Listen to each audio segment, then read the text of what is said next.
సరే, దేవుడు విశ్వాసాన్ని పరీక్షించబడడానికి ఎందుకు అనుమతిస్తాడంటే, so that we will know where our faith is. మన విశ్వాస పరిమాణం ఎక్కడుందో మనం తెలుసుకోవాలి. రెండవది ఏంటంటే, మనలో ఎంత విశ్వాసం ఉందో మన చుట్టూ ఉన్న వారికి కూడా కనుపరచబడాలి. ఒకసారి స్తోత్రం చెప్దాం, హల్లెలూయా. కొన్నిసార్లు మనకి చూపించుకోవడము ఇష్టం కదా, ఇదంతా ఒకసారి చూడండి అన్నట్లుగా అనిపిస్తుంది.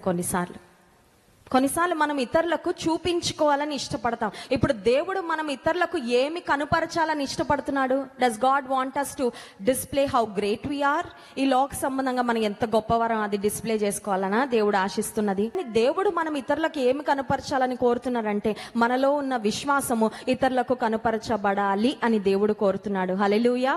ఎందుకంటే మన విశ్వాసము కనుపరచబడినప్పుడు other people will also be encouraged through our faith. మన విశ్వాసాన్ని చూసి వేరే వారు కూడా ఇలా బ్రతకాలన్నమాట, విశ్వాసం కలిగి ఇలా జీవించాలన్నమాట, విశ్వాసంతో బ్రతికితే దేవుడు ఇలాంటి కార్యాలు చేస్తాడన్నమాట అని మన విశ్వాసాన్ని బట్టి ఇతరులు పురికొల్పబడతారు. మన విశ్వాసము ఇతరులకు ఎదుట ప్రదర్శించబడుట ద్వారా ఆయన నామము గొప్ప చేయబడుతుంది. నమ్మిన వారి స్తోత్రం చెప్దాం, హల్లెలూయా.